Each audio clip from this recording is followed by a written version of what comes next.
I believe there's a hero in all of us. You have great powers, only some of which you have as yet discovered. I'm a superhero, Mama. A real-life superhero. The world needs extraordinary. We will make you a superhero. Are you ready to become a hero?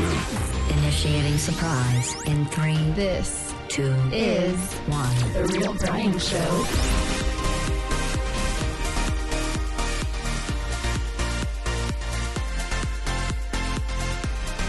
Holy crap, it's been 2 weeks already? Well, thank you to those of you who, by the way, sent some very nice notes over. Said that you missed the show last week. I mean, that means a lot.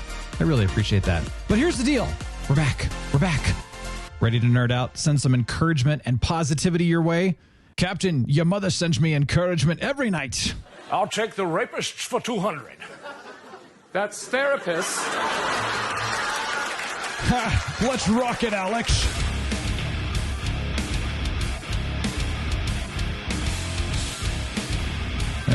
Welcome to the Real Brian Show. Thank you for joining me. How is your mother? Wait, never mind. She's here. She's sitting over there. Tell her hi, Alex. I will do that. Yeah, well, thanks for joining. We've been gone 2 weeks. I got lost at your mother's house in Phoenix. That's easy to do, and she doesn't live in Phoenix anymore. She doesn't live in Phoenix. Oh, well, she did, right? Didn't she? Once? Someday? She keeps a place there. That's probably why you got lost. See, that's why I got lost. She wasn't even there in the first place. I did go to Phoenix, though. It was a lot of fun. And I know. I was having a great time until I had to come home. It is. Oh, come on. It's cold, man. We went from... again? We went out to 82 degrees. Just glorious, man. We come home, it's 40.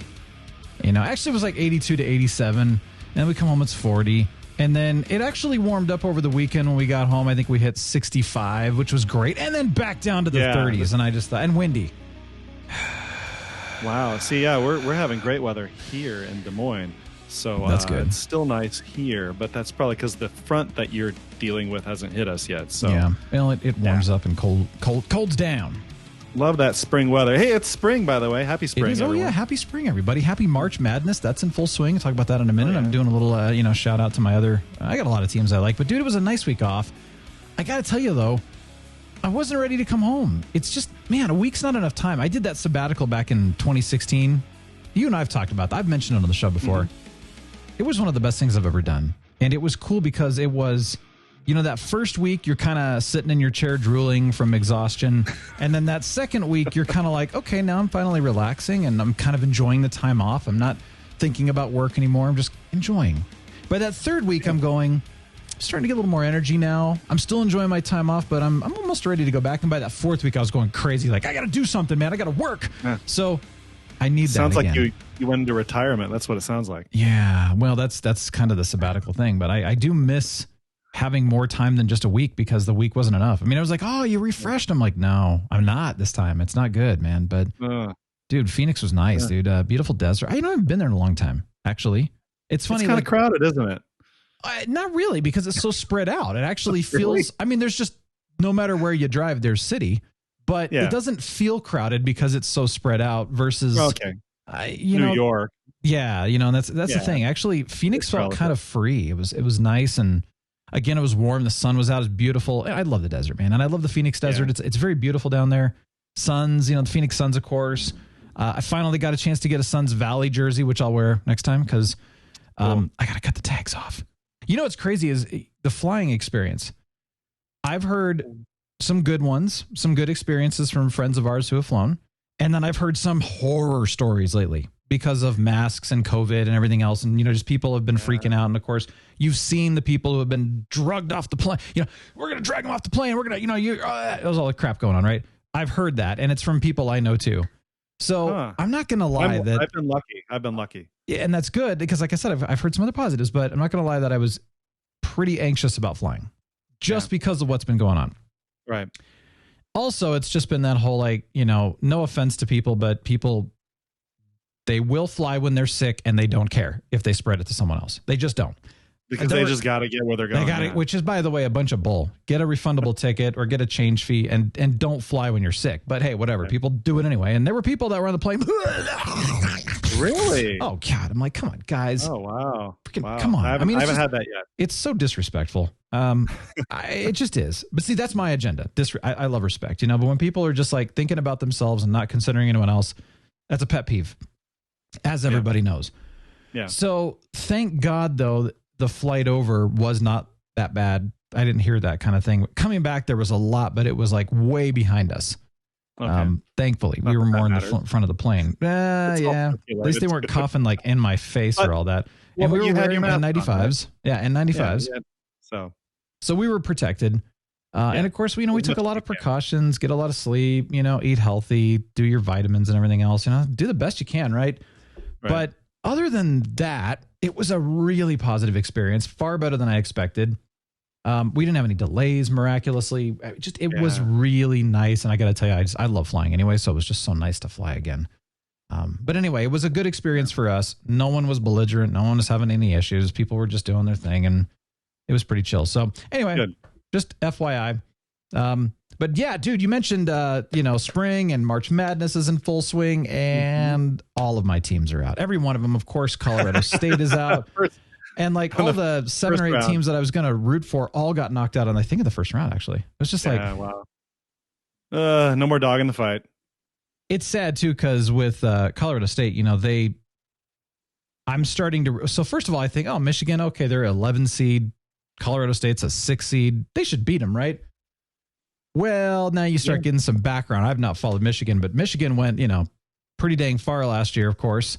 And they were expected to get to at least the Final Four this year and then had a really tumultuous season, from what I understand. But apparently, they worked it all out once they hit the NCAA. And not only did they beat CSU, they beat number 3 Tennessee, who was favored to destroy Michigan. So you're just like... No fair. No fair. A lot of people were actually, and this is not just Colorado State, this was actually people on ESPN that, have no interest in CSU particularly. They all were saying, CSU kind of got shafted in this matchup because it was, they were matched up against these 2 7'1" players, and CSU doesn't have an answer for that right now. The centers for CSU are timid. I like them, but they're not intense enough, They get walked all over. So it was one of those kind of disappointing games. I'm not going to lie, but they did a good job and they learned a lot. But it was just kind of like they should have gone at least to the second round. They should have been able to, if not the Sweet 16. But matchups kill you, man. Yeah, it's what it is. They can only match teams up based on various statistics and whatnot. And apparently, like you said, Michigan, got their heads on straight and decided to start taking the tournament. Take the tournament as seriously as it should be taken. And CSU was a victim of that. So I think, and what's interesting is how many people were talking about that this matchup was, they weren't going as far as saying it was rigged, but they were saying it wasn't nice how they did it. And it was almost not even fair. It was almost like it was favoring Michigan to okay, heavily. We're going to give you a really easy team in the first round. Well, not even an easy team. We're going to give you a team that you can beat because of your size and some of the strengths that you have, and CSU has no answer for that. Okay. You know what? It is what it is, and life's not fair, but it was interesting just kind of reading about how some of the people were kind of saying that wasn't a very fair matchup. And again, but they would have matched up eventually probably, but not in the first round. So whatever. It is what it is. I got to believe that this stuff is not rigged, but sometimes you wonder. Hey, there's stories out there, man, and it's documented that sports games, college and pro, are often rigged by a player or a referee and it's not like fully rigged. It's not like everyone gets together and say, okay, we're gonna win by this many, and you guys just allow that. Okay, it's like one person in a game that has some sort of control, even though it's minimal, and it happens a lot. So we keep talking about how some of the Big East teams, they draw the best players, and the Mountain West teams don't. No, of course not. It's just the way it is. Mm-hmm. But so when you get, it is kind of interesting. It's like watching a college team get matched up with an NBA team, and you just go, how do you compete against that? I mean, there's no way. It's not really fair, but it is what it is. It happens. Yeah, I mean, I was even there was a Suns game. I didn't get to watch it because it wasn't recorded, but it was interesting to kind of read back some of the stuff. And they were talking about how one of the guys jumped up, and one of the Suns guys, the defender came in too close, and so when he came down, he landed on the guy's foot and screwed up his ankle, which is considered a flagrant 1 foul, because what that does is it puts the player at physical harm risk, and you're not allowed to do that. They didn't even call a foul at all. The guy when he the game. When he came down on the guy's ankle, was it purposeful? No. He jumped up for the shot, and as he came down, the guy stepped in too close. Yeah. So that the floor wasn't there. The defender's foot was there, and so he landed on the defender's foot and rolled his ankle. Right. Which is the defender should be getting a flagrant 1 foul, because you're putting yourself in a position to physically harm. Okay, I hadn't thought of that. Okay, yeah. So, and I didn't really understand that, but it does make sense. You're defending in a way that can potentially physically harm somebody, which exactly is what happened. And he left the game because of, and he might be out for a while, and he's one of the Suns starters, and they didn't even call a foul at all. But it was just kind of like, it's actually, and you know, the people were saying that is a flagrant 1. But anyway, apparently the calls were really, really, really bad and were favoring the Kings, the Sacramento Kings. And this is according, I didn't get to watch it. I'm just reading, just because it wasn't on, I couldn't see it, but I was reading about it. But the Suns still won. Like, they pulled it out because they were like, well, you know, even despite horrible ref calls and unfair kind of advantage towards the Kings, and a couple of other things, the Kings were playing amazing, but the Suns still pulled it out. So I'm like, you know, so life's not fair, but do you overcome it? Do you find a way to fight past all of the things that are against you, which happens to us all the time? That's the key. That's my encouragement. Sports are a good analogy for the rest of life in some ways. Yeah. Yeah. So, dude, speaking of analogies for life, how's your health going?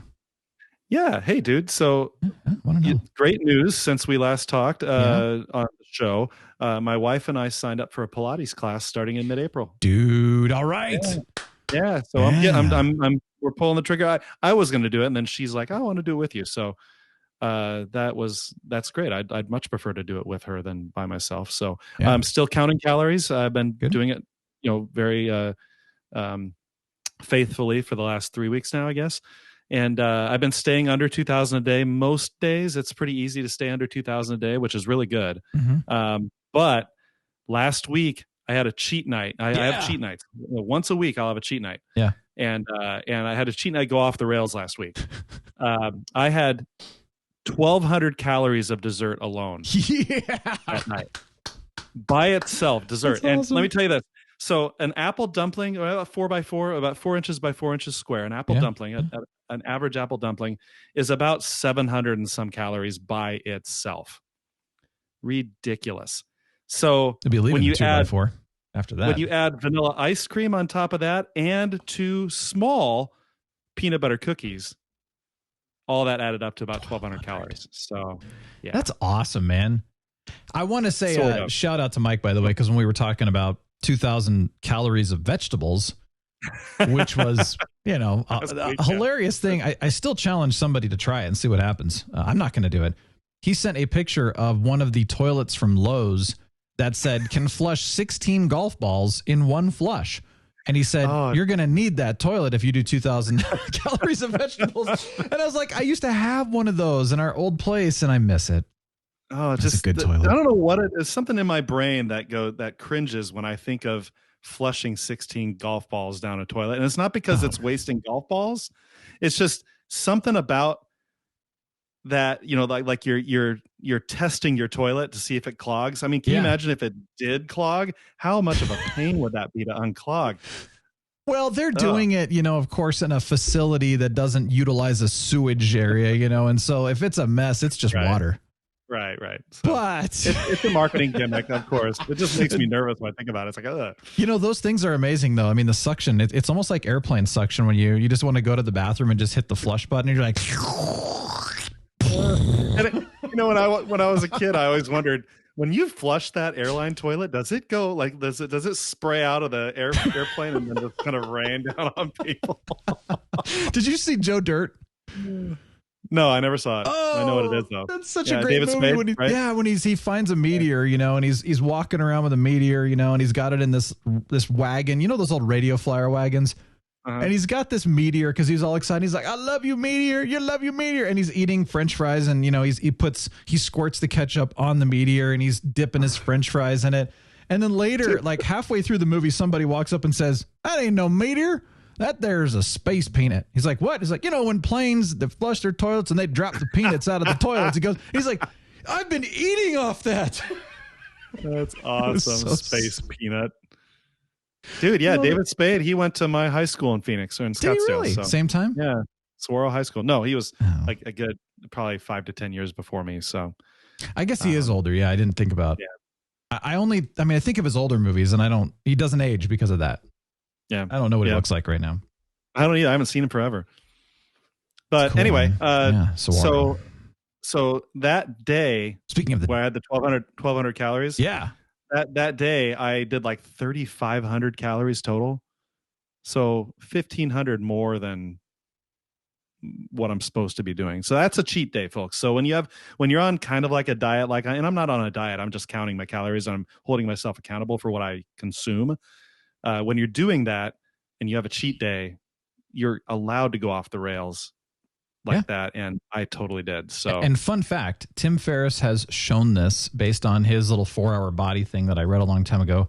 Mm-hmm. He encourages cheat days because for people who are, especially when they're trying to lose weight and also in general, trying to get your blood work, as you're eating healthier and healthier, you're going to drop weight quickly. And then, your body's going to start to adapt quickly, but then it's going to start leveling off because it gets used to limited calories or, healthier foods and that kind of thing. So his whole thing is, if you're trying to really lose weight, you want to have that cheat day so that you, like you said, go off the rails and then it resets your body. Like your body's like, whoa, I got to crank up the metabolism again to deal with all this, and then you're really healthy again and all that. And it helps to get into a place a little faster. And I did an experiment with it and it worked. It was amazing. And my blood work numbers actually, even though the cheat day, I went crazy. And I ate a lot. To the point where I'd go to bed feeling sick. And then I'd be like, I don't want to eat sugar. But then, the first 3 days I'd feel great. And then I'd be like, I can't wait for my cheat day. And then I'd punish myself and then I'd feel sick. And then it was just kind of that whole, I don't want to eat this much sugar anymore. And then I started eating less and less sugar and less junk on my cheat day to the point where I was in a good place. Yeah. And my blood work numbers were perfect. And then I lost the whole thing and I need to get back on that. You inspire me. And you inspired me. So I'm very happy with how things are going. I'm down 6 pounds from when I started so far. Nice. So good, man. It's a slow decline, but that's because I'm not going 1,700 calories a day. And so but even then, it's a good rate of weight loss. Let's put it that way. It's more sustainable too. It is, because I'm not really dieting. I'm just watching what I eat. So which I think is good because I think a lot of us we get a tendency to you don't realize how much you eat in a day. You don't realize even when you're until you start counting. Yeah, and the thing is I personally couldn't count calories, but I like the concept because it causes me to kind of say, wait, should I eat this bag of potato chips right now? No, right. I'm going to go have something else, or. Should I eat the sugar? No, I really shouldn't eat, because you're paying attention to what you're eating and then you start to realize, and I just don't think about it. And I just, grab. Of course, I'm not somebody who just snacks.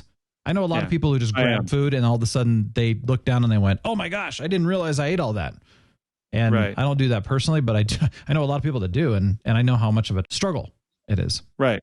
Yeah, no, it's like I'm budgeting my calories now and I don't even think about it. I have that spreadsheet and I look at it each day. Okay, I've had one of these. Here's a new food. So I research it a little bit to see how many calories are roughly. And then I've had one of these. And so I'm like, okay, I'm at 1,800 for the day. I can afford to have that Activa yogurt for another snack before bed or something like that. Or, before 8 o'clock, Yogurt's got probiotics. It's just giving, especially that Activa. It gives me visibility of what I'm consuming, and that's what holds me automatically accountable. That's good. So, yeah. Well, I hope it's sustainable too, or a modified version as you go. But keep doing it, man. I think it's a good thing. Yeah. I keep thinking too, because it's so funny. You think about COVID. I kind of lost it a little bit. I gained some weight, and I know a lot of us did. And of course, I wasn't able to exercise for over a year, really, except walk. I mean, it was or go on a bike ride, in the summertime and stuff. But I've been back and doing all kinds of stuff, but the weight hasn't come off. And I'm frustrated by that. And I know that that's going to require me getting almost militant about it, and which I know is not going to be fun. And it's actually going to kind of suck for a while, but I might have to. But I keep thinking about, okay, so, you know, with certain clothing and stuff like that, okay, well, I need to lose weight so that I can look good in this clothing, or I can fit into that clothing or whatever. And then you start to go, dude, it's really not about that. I mean, yeah, that's important. But I mean, I guess for some people that's really important. But I'm thinking long-term health, good blood work, you know, staying healthy, not having to deal with, you know, the doctor coming up to you and saying, well, now we have to do this because you did this. You know, now you could have prevented it, but now you didn't. And so I don't want to go there. I don't want to be that kind of person. You're borderline diabetic. Granted, on the positive side of it is that the borderline diabetic numbers are lower than they used to be. Oh, interesting. Which I think is a good thing because it's trying to get people to kind of think about it sooner than later. True. But once you actually, it used to be quite a bit higher as far as the numbers go. And so they would. Like literally borderline diabetic. Yeah, I was. And now it's like, hey, you're okay, but don't like, you know. Yeah. Chill out on the vigilant. carbs and sugar. Yeah. Yeah. It's just, that's all it's about. Chilling out on the carbs and sugar. I no longer snack on pretzels all weekend like I used to. I just want sugar right now. Sure. Yeah. I don't go out and get a blizzard once a month anymore. I could though. On my cheat day, I could totally do that. I just haven't done it. Yeah, but I mean, that's a bad example because you're right. That wasn't egregious. It's especially the carbs, the carb snacks. I just don't do them anymore. And I'm fine. I'm okay. So my only snack now is Kind bars and those little yogurts and smoothies. That's it. Fruit smoothies. No sugar, by the way, or ice cream or anything like that. It's just good milk. That's good, dude. Yeah. All right. Well, coming up, we're going to have a couple of interesting weeks here because, you know, you're going on walkabout. So I'm not even really quite sure what next week's episode is going to look like as far as, are we going to have an episode? Are you going to be within cell range? You know, can you get on your phone and do video like that? Right. I don't know what to do. So next week is I'm just giving you guys an update that it might be one of those up in the air kind of things. But the week after, you're going to be actually here in Colorado. And so then we're going to get together in the studio and maybe we'll make that your cheat day and have some fun and, you know, try a bunch of something. I don't know. You know, I might have more than one cheat day this coming 2 weeks. You know, when you're on vacation, it's hard. It's harder because you're not in your routine anymore. So I've become very routinized as far as what I consume lately. And so now that I'm going out of that routine, I'm still going to count my calories, but I'm expecting to be a little more loosey-goosey about it. So, yeah. Well, anyway, but I'm excited, dude. You're going to New Mexico. Yeah. You're going to see, again, doing some fun stuff down there. So you're going to, a Santa Fe area? Yeah. So Taos and around there. So, yeah. Good, dude. Teach me a rain dance or something when you come back. I want to know, like, one of those. Learn a Navajo rain dance. I'll have to see if I can find one and really cool. let you know. I would like to actually learn it so that we can start having more rain here. We do live in a high desert, so I'm not sure how, you know, realistic that is, but yeah, that'll be fun, dude. You know, I mentioned earlier the Phoenix Suns and stuff like that, and I got to talk about this dude. This guy's one of the players they picked up recently, and I didn't know about who this guy was until they actually picked him up, but his name is Bismack Biyombo. He's been around for a little while, but man, he's been a great addition to the Phoenix Suns recently. And then I see this article that he is donating his entire NBA salary from this season to building a hospital in the DRC, the Democratic Republic of Congo, which is his home country, and also to honor his late father. And I just thought, wait a minute, like, you hear about NBA guys who are, you know, they're donating a portion of their salary, or like, you know, here's $100,000, which is like pocket change to them. But wait, the entire salary for this year? Like, really? That's the first time I think I've heard that. Now, granted, it's only 1.3 million, which is a lot of freaking money. But that's a lot of money. These guys make, 30, 40 million or more a year. And so 1.3 is a drop in the bucket compared to some of those guys. But for the rest of us, you know, what could you do with 1.3 million? Holy cow. And you're thinking, well, that's his entire income for this entire year. And I mean, obviously also, he's able to stay in food and housing in spite of that, but still. he may be, I mean, I don't know the guy, but he has savings. Yeah, I was going to say he may be living significantly below his means and donating. I mean, for all I know, but he has a foundation that he created. It's actually called the Bismack Biyombo Foundation. And also, they've donated somewhere along the lines of $1 million so far in medical supplies for the DRC as well. You know, with this basically with the whole COVID stuff, they're trying to help people. They're trying to get people going. So he's been doing a ton of stuff for the Congo, but it's just, I don't know. That is unleashing the superhero when you see somebody who is donating their entire annual salary to someone else besides them. And again, fully. He probably has plenty of money, but still, it doesn't matter. You know, it's the right. Think about wherever you are, you know, whatever your salary is. Could you do that? Could you say, no, you know, well, I've been making enough money, I'm going to donate this entire year's salary? Yeah, most of us can't do that. But do you get to a point where you give away it, you know, whatever you're making to the point where it hurts? So a lot of people don't do that. This guy is the epitome of a superhero. I mean, it's if any person could be a real superhero, this is it. This is how you do it. This is one of those ways. So kudos to him. That's really awesome. Kudos to Bismack. I love that. What a cool name. Hey, literally cool story, bro. Hey, thank you. Yeah. It is origin time, and what I'm excited about is we're going to be talking about the origin of... No, this is me in a nutshell. Help! I'm in a nutshell! How did I get into this nutshell? Look at the size of this bloody great big nutshell. What sort of shell has a nut like this? I mean, it's just crazy. Okay, there you go. Thank you, Austin. Yeah. What is In a Nutshell about? Yeah, so where did that come from? So I got the best answer from a website I haven't seen before. It's called saywhydoi.com. Like saywhydoi.com. So the idiom in a nutshell is used when you want to say that the description you're giving is concise, to the point, and brief. It is the information boiled down to its simplest form. The question is, where do nuts enter this equation? Yeah. It is thought that the first use of the phrase in a nutshell was a literal one. It was used by Pliny the Elder. He's a very famous ancient historian in 77 AD in the text Natural History. It's like the first natural history text ever written. And Pliny tells us that fellow famous Roman Cicero, who many of you have heard about, told him that he saw a copy of the famous poem Homer's Iliad being miniaturized so that the whole text written on tiny parchment could fit in a walnut shell. Very impressive for back then, by the way. Yeah. Now, these days, they can print the entire Bible on something the size of a pinhead. Wow. But you have to use a microscope to read it. Yeah. That's actually something they can do. So throughout history, this incredible feat was repeated with various other texts being miniaturized, including the Bible. Later, one man named Huet, Bishop of Avranches in France, tested the miniaturization of the Iliad, fitting the whole thing onto a piece of parchment sized about 10.5 inches by 8.25 inches. Wow. To achieve this, he had to write 80 verses of poetry in a single line. Oh my gosh. When the final paper was filled with multiple writing, it could indeed fit in a nutshell.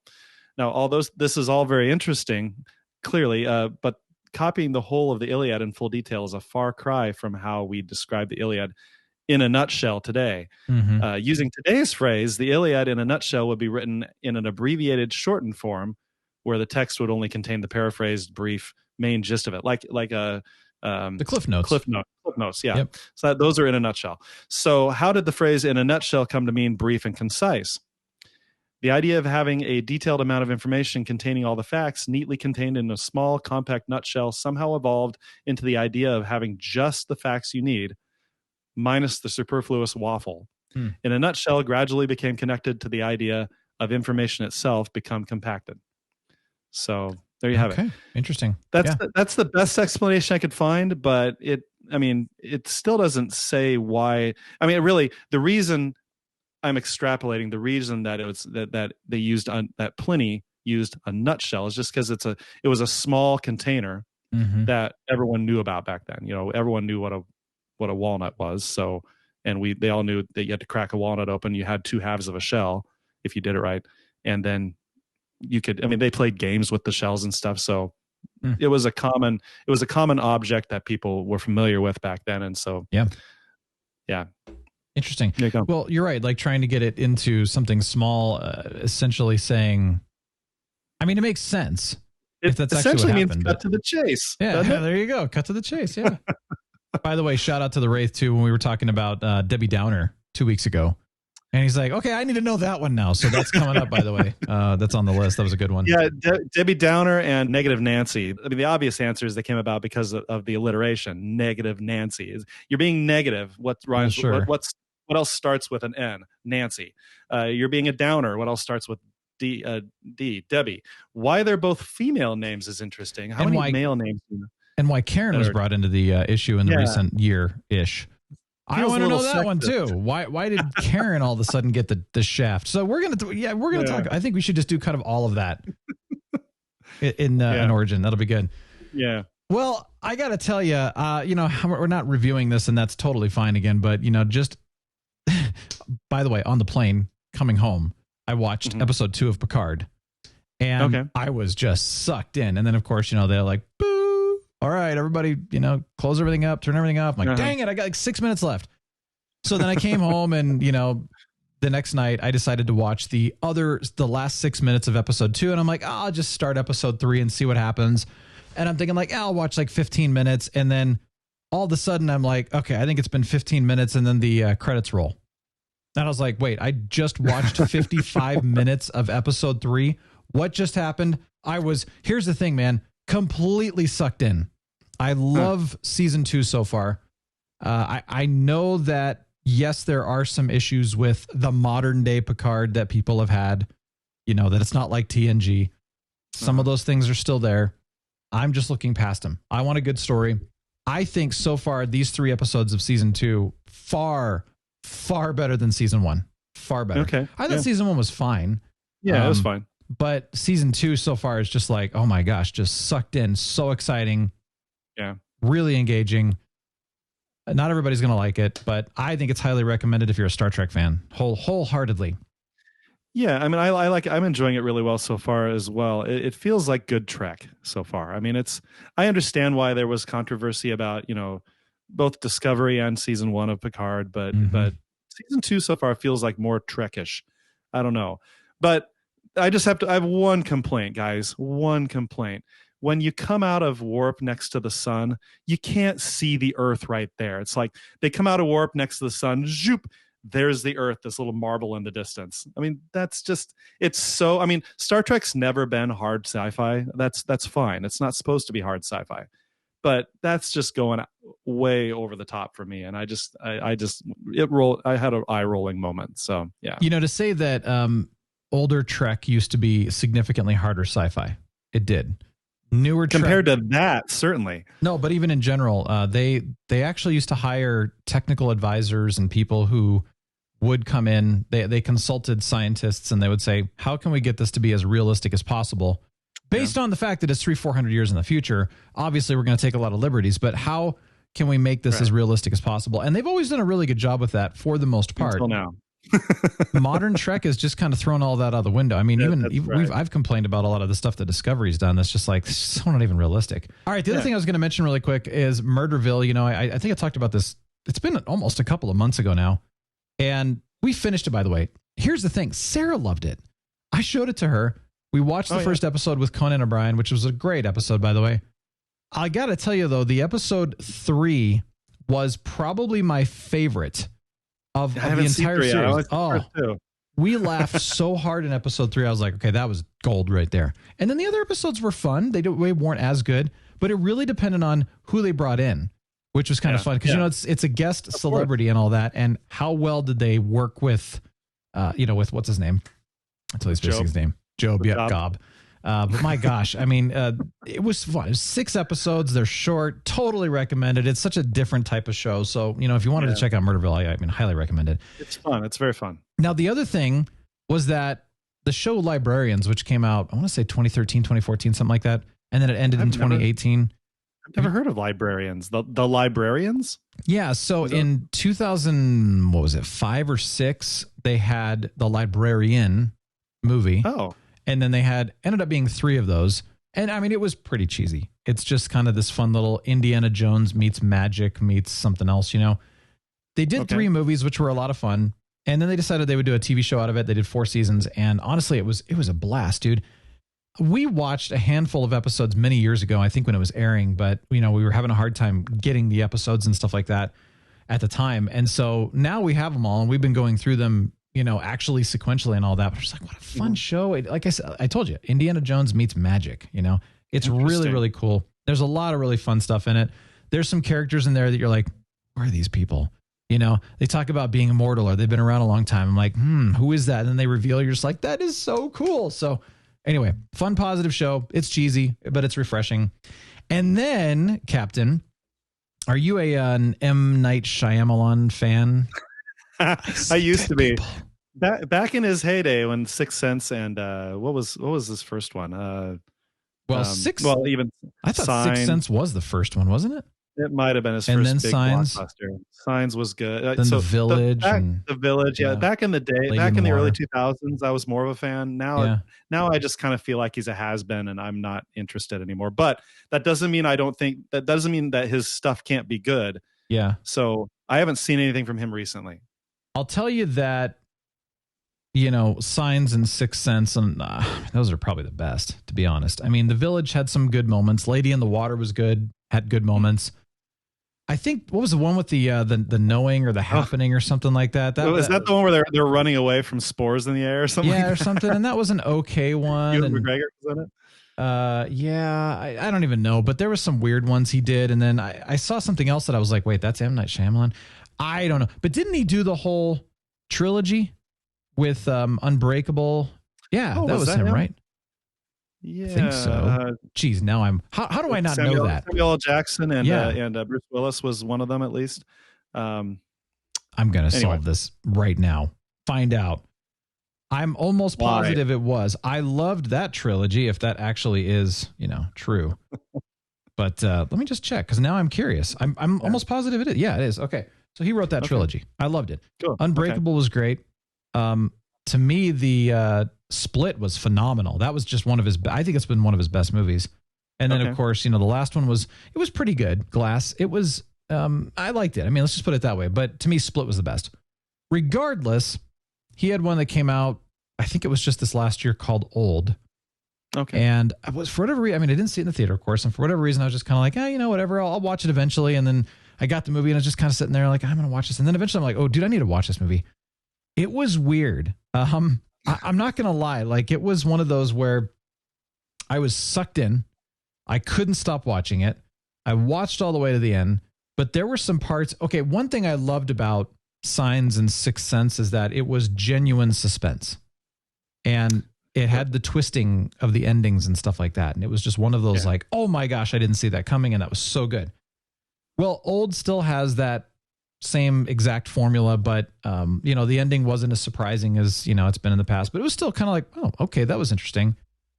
But I kind of predicted some of it, which is not usual. If you're an M. Night Shyamalan fan, you usually can't predict it because he's a good writer on that. But it was interesting. There were some very disturbing scenes, and by disturbing I mean just like imagine yourself in that moment, and it was kind of terrifying in that sense. So I was shocked a little bit, and also not like a horror or anything. It was just like, oh wow, that was interesting. So I kind of go like, did I like it? I was sucked in, and I found myself really captivated by it, and I really enjoyed the moment. But then when I got done with it, as I was thinking about it, I went, did that better my life or not? I don't know. So it was just interesting. But I'd be curious to know who else watched Old and what did you think of it? What do you think of M. Night Shyamalan now? Because my goodness, I just remember when he came out, he was kind of the hot talk of the town, man. Yeah, for a few years he was big. So yeah. All right. Talk about one of the games you played recently. I played Marvel's Guardians of the Galaxy. It was on Steam. It's not, you can get it multiple different places, but this was a pleasant surprise for me. You all know I'm a Marvel fan, especially with the MCU movies for the most part. And this game, it was like playing a very good Guardians of the Galaxy movie. And I wish it had been the plot for the second movie instead of what we got. I mean, honestly, the game was better than the second movie. I don't know if it was about as good as the first movie, but it was better than the second movie because I didn't really like the plot in the second movie that much. It was weak. The character development. the character development in the game was superb. And seemed to be based more on the comics than the movies. So the characters were all the same, and they had the same feel, and they interacted the same way, but their origin stories were a little different. And so there was very beautiful art design on top of everything else, and a ton of great 80s music for the soundtrack. So if you like Guardians of the Galaxies and you play computer games, I really strongly recommend this. It was a really fun journey. That's awesome. So, yeah. And you're right about the second. I went back and watched the second Guardians of the Galaxy movie, and the first time I enjoyed it, but the second time I was just kind of like, ooh, yeah, that really was not a great movie. So it would be fun to try this. I was going to get it because I think it was $40. Well, I think it was on sale for $40, and then it was $60 normally. And then I just got a notification that if you have Xbox Game Pass, it's free right now. So I am grabbing that, and I'm going to play it while I can. Yeah, if you have Xbox Game Pass, grab that, because seriously, you're going to have up to 30 plus hours of a good time if you play that game. I love it. And Mantis, remember Mantis in the second movie? Yeah. She's so much cooler in this game than she is in that movie. And she was great in the movie. She was fine. Loved her. Yeah. But she is a weird chick. And that was a fantastic, the way the way they showed her in the game and how she interacted with the Guardians was so good. That's so good. Yeah. I'll check it out, man. Really fun. Really fun. Well, that is what we have been consuming, watching, gaming, that kind of thing, too. These headphones keep falling off my head, actually. That's why I keep adjusting them. But you're losing head weight. Yeah, well, there you go. See, my pants are falling down, that's why I don't wear them, and then my headphones are falling off. Deep Thoughts with Captain Influence. Sometimes when I pass gas, I wonder if I'm contributing to the greenhouse effect in a significant way. Then my wife will pass gas, and I realize that I married an environmental terrorist. Well, you know what the music means. I do. Thank you for joining us, really. I really appreciate it. And I got to tell you something else. You can go over to realbrianshow.com. Did you know that? And you can get show notes and more information and all the episodes ever. We're also on YouTube, for those of you who just listen. Yeah, Patreon. Do help us out, and that would be great. Thank you for joining us. Have a glorious week. And The Real Brian Show is signing off. The Real Brian Show is a production of 514 Media at 514mediaempire.com.